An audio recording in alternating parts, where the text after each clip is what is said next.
தெய்வத்தின் கண்ணில் பெரும்பான்மை என்றால் அதிகம் பேர் நிற்பதே அவர் சொல்லும் கணக்கு.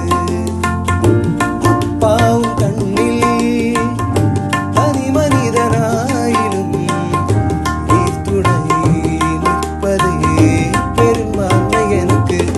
அட ஊர் என்ன சொன்னாலும் பாரதில் நின்னாலும் பிள்ளையல்லோ நான் உனக்கு. அட ஊர் என்ன சொன்னாலும் பாரதில் நின்னாலும் பிள்ளையல்லோ நான் உனக்கு. நிகரில்லாத தகப்பனுக்கு உயர் மனையோ